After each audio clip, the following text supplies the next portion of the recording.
Kemarin kita mengakhiri pelajaran 8 dengan melupakan masa lalu, jadikan masa lalu itu sebagai kesaksian. Ya, melupakan masa lalu yang mendakwa kita, tapi justru ingat masa lalu untuk menjadi kesaksian, dijadikan kesaksian, ya, untuk yang lain bisa mengetahui siapa kita. Nah, tujuan pelajaran hari ini, pelajaran dengan judul makna keselamatan, itu tujuan pelajarannya adalah membawa pewahyuan untuk memahami apa yang sesungguhnya dikerjakan oleh keselamatan. Maksudnya keselamatan ini kita sedang jadikan kita pakai secara figuratif ya, dianggap sebagai satu figur gitu ya. Keselamatan apa yang sedang dikerjakan oleh keselamatan bagi diri kita masing-masing. Jadi keselamatan itu sendiri sebetulnya bukan cuma melulu soal masuk surga gitu. Maksudnya itu, saudara. Ya, apa saja sih yang dikerjakan oleh keselamatan bagi kita? Yuk kita lihat dari dasar ayatnya. Ya, keselamatan adalah janji covenant Tuhan. Janji covenant itu memang ini kata covenant ini sulit diterjemahkan. Ada yang menerjemahkan ikat janji, ada yang menerjemahkan perjanjian, ada yang menerjemahkan janji saja ya. Nah, untuk lebih menguatkan judul ini saya tulis dengan kata yang lengkap aja, janji covenant. Kata covenant-nya kita tetap. Ini dalam bahasa aslinya sebetulnya karat berit. Ya. Jadi memotong gitu ya, karat berit memotong apa tuh Pak? Apa Gersom saya lupa. Ya, memotong, pokoknya memotong. Ya. Jadi ini memotong itu artinya dengan memotong ya persembahannya seperti apa namanya lembutnya harus dibelah dua gitu, kemudian memotong perjanjian gitu ya, breed itu perjanjian. Jadi lembunya dipotong dibelah dua, kalau itu domba-domba juga dipotong dibelah dua, kalau itu burung juga dipotong dibelah dua gitu, saudara.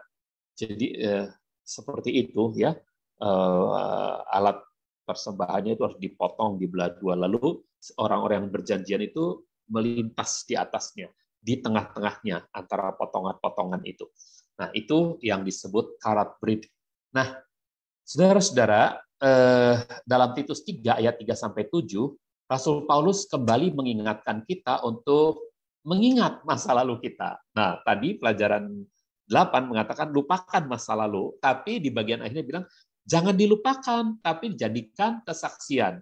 Ya, lupakannya itu yang negatifnya dilupakan, tapi dari mana kita berasal, bagaimana kita menjadi sekarang seperti sekarang, itu masa lalunya kita harus tahu. Dulu kita terhilang, dulu kita buta, itu harus kita tahu supaya jadi kesaksian bahwa anugerah Tuhanlah yang membuat kita menjadi didapati kembali dan menjadi kita bisa melihat ya. Oke, jadi Rasul Paulus kembali mengingatkan kita untuk mengingat masa lalu kita. Kenapa? Karena Titus 3 ayat 3 sampai 7 mengatakan seperti ini. Sebab dahulu kita pun tidak berpengertian. Nah, ini jadi Paulus sedang mengingatkan kita tentang masa lalu kita ya. Tidak patuh, tersesat, menghambakan diri kepada berbagai keinginan dan kenikmatan, hidup dalam dengki dan iri hati, menjijikan dan saling membenci. Dulu kita itu seperti itu, saudara-saudara. Itu kata Rasul Paulus kepada jemaat, kepada Titus ya. Jadi kepada Titus yang suratnya itu nanti akan dibagi-bagi kepada banyak jemaat. Namun ketika kebaikan dan kasih sayang Elohim, juru selamat kita dinyatakan, artinya dia telah menyelamatkan kita bukan karena kita telah melakukan kebenaran, melainkan karena kemurahannya. Jadi keselamatan akan melalui permandian kelahiran kembali dan pembaruan Roh Kudus. Selalu ingat, ada dua tahapan kita mengalami permandian kelahiran kembali dan pembaruan Roh Kudus. Saudara jangan sampai lupa ini ya, permandian kelahiran kembali dan pembaruan Roh Kudus. Ya, ini mungkin seringkali disimplifikasi dengan kata penyucian dan pengudusan. ya. Jadi penyucian itu adalah biasanya ya melalui air dan darah, ya. Darah itu yang bisa menyucikan sepenuhnya, kalau air itu secara lahiriahnya gitu ya. Darah itu yang dioles di atas setiap peralatan. Nah, tapi setelah diolesi darah harus diciprati dengan minyak urapan. Nah, jadi ada dua hal yang selalu bergandengan, yaitu pengudusan. Pengudusan artinya pengkhususan untuk pelayanan. Kalau mau dijadikan pelayan, mau dimanfaatkan untuk jadi pelayanan, maka dia harus diberikan urapan, minyak urapan, ya. Nah, ini saudara. Jadi Rasul Paulus kembali mengingatkan kita tentang masa lalu kita. Ya, ketika kebaikan dan kasih sayang Elohim juru selamat kita dinyatakan melalui permandian kelahiran kembali dan pembaruan Roh Kudus. Dan ini terjadi itu karena apa? Karena kemurahan Tuhan, bukan karena perbuatan kita, ya. Bukan, tapi karena kemurahan Tuhan.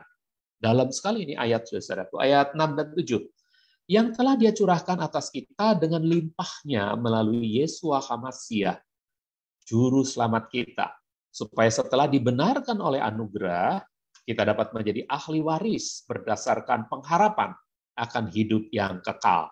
Jadi kita, saudara-saudara, jangan sampai lupa, ya, kita harus ingat kita dengan limpahnya telah dicurahi kemurahan Tuhan, ya, yaitu bentuknya adalah permandian kelahiran kembali, kita disucikan. Dan hal yang kedua adalah pembaruan Roh Kudus, kita dikhususkan, dikuduskan. Nah, saudaraku, itu semua kita dapati karena anugerah. Nah, kita kemudian harus jadi ahli waris. Ahli waris itu dari apa, saudaraku? Bukan hanya sebetulnya ya, yang di sini dikatakan yang utamanya adalah pengharapan akan hidup yang kekal. Itu kan yang di surganya. Tapi kita jadi ahli waris sejak ada di bumi ini, saudaraku. Berarti kita mewarisi segala otoritas yang Tuhan punyai, ya. Karena Tuhan berkata segala otoritas di langit dan di bumi, di surga dan di bumi telah diberikan kepadaku. Kalau kita juga ahli waris sama seperti Hamasiah, maka kita pun dapat menggunakan otoritas itu, saudara, untuk melaksanakan tugas panggilan kita di bumi ketika kita masih diberi umur hidup. Jadi keselamatan adalah hubungan janji covenant dengan Tuhan. Kata Yunani yang diterjemahkan dengan diselamatkan dalam perjanjian baru adalah soteria. Nah, definisi strong dari soteria adalah terselamatkan atau aman secara fisik dan moral. Jadi secara fisik aman, ya, secara moral aman, ya, masih ada yang kurang sebetulnya secara spiritual, ya. Jadi soteria itu adalah terselamatkan ini secara spiritual, ya, terselamatkan secara spiritual, merasa amannya ini secara fisik aman dan secara moral juga aman, saudara. Jadi kalau saudara berkata, secara moral kan ada banyak orang Kristen yang moralnya nggak baik, dia sudah diperbaiki oleh Tuhan, ya. Dia sudah diciptakan baru, ya. Tinggal seharusnya dia belajar untuk hidup dalam moralitas yang baru tentunya, ya. Nah, saudara, oke, coba kita lihat dalam Alkitab King James, ya. Soteria diterjemahkan dalam berbagai kesempatan sebagai melepaskan, kesembuhan, keselamatan, selamat, penyelamatan, itu ada dalam beberapa ayat, ya, beda-beda. Di bagian ini diterjemahkan sebagai kesembuhan, di bagian itu diterjemahkan sebagai dilepaskan, melepaskan, di situ keselamatan, di sana cuma selamat aja, di sana penyelamatan, gitu ya. Jadi banyak sekali maknanya. Oke, itu dari kata soteria. Nah, jadi di tangan Tuhan ini tersedia soteria. Hanya oleh anugerah Tuhan tersedia soteria bagi kita semua, saudara-saudaraku, ya. Jadi kalau saudara mau dapatkan keselamatan, ya pada tangan Tuhan itu. Kesembuhan juga ada padanya. Selamat ada padanya. Penyelamatan ada padanya. Kelepasan ada padanya. Itu, saudara-saudara. Ya, oke. Nah, kata soteria itu mengesahkan, ya, memvalidkan. bahwa pengalaman keselamatan Alkitabiah itu meliputi pelepasan dan kesembuhan. Jadi keselamatan itu bukan cuma soal masuk surga, tapi juga soal di dunia ini kita mengalami kelepasan. Kelepasan dari apa? Dari kecanduan-kecanduan, dari kebiasaan-kebiasaan buruk, ya. Kita mengalami kelepasan. Nah, untuk hal ini, saudaraku, tadi yang dikatakan moralnya kan nggak baik, ya itu dia harus ditindaklanjuti dengan tindakan iman untuk terjadinya pelepasan yang menyeluruh gitu ya, kesembuhan yang menyeluruh. Demikian juga soal kesembuhan, saudara-saudara. Jadi sama kan, nggak semua orang yang sudah lahir baru selalu sehat, kan ada yang sakit. Nah, untuk itu maka proses kesembuhannya harus dilaksanakan berdasarkan iman, mengikuti apa yang firman Tuhan katakan, maka kita lakukan bagian kita, ya. Soal waktunya itu adalah waktunya Tuhan. Jadi, saudara-saudara, disinilah pelajaran yang harus kita betul-betul hayati. Apa artinya kesembuhan Alkitabiah? Kesembuhan adalah bagian dari soteria. Kalau soterianya soal, saudara hanya berpikir soal masuk surga saja, maka saudara nggak akan pernah bisa mengalami mujizat kesembuhan.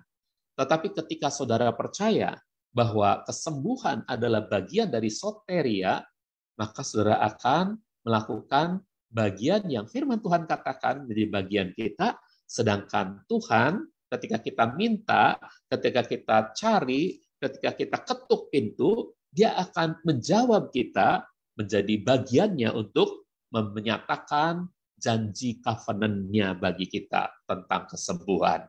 Nah, jadi saudaraku, keselamatan Alkitabiah itu meliputi pelepasan dan kesembuhan, di samping keselamatan itu sendiri, masuk surga itu sendiri. Ini adalah satu kesatuan yang merupakan unsur-unsur yang tak terpisahkan dari pengalaman lahir kembali. Ya, jangan lupa saudaraku, soteria itu berisi bukan hanya masuk surga, tapi juga pelepasan. Jadi ada proses pelepasan yang harus dilaksanakan, dan kesembuhan, ada doa-doa kesembuhan yang harus diminta kepada Tuhan, dimohonkan kepada Tuhan. Oke? Nah, baik. Nah, contohnya kan dalam kitab Yakobus kan, apabila ada yang sakit, biarlah memanggil para tua-tua untuk mengolesi dengan minyak, supaya terjadi kesembuhan tentunya. Oke? Nah, saudara, apa arti keselamatan? Apakah keselamatan saja yang dibutuhkan untuk menjadi warga kerajaan surga? Jadi warga kerajaan surga itu sejak ada di bumi ini, saudaraku. Anda bisa sehat, Anda bisa sembuh, Anda juga bisa lepas dari segala kecanduan-kecanduan, ikatan-ikatan, hawa nafsu duniawi. Anda bisa lepas dari semua itu, saudaraku. Nah, ini yang harus kita kerjakan bagian kita, biar Tuhan menggenapkan janji covenant-nya, saudara-saudaraku. Ya, ketika Tuhan menggenapkan janji covenant-nya, maka itulah hal yang sangat luar biasa bagi kita tentunya. Oke, terjadilah mujizat, saudara. Karenanya kehendak Tuhan adalah, kehendak Tuhan itu, saudara,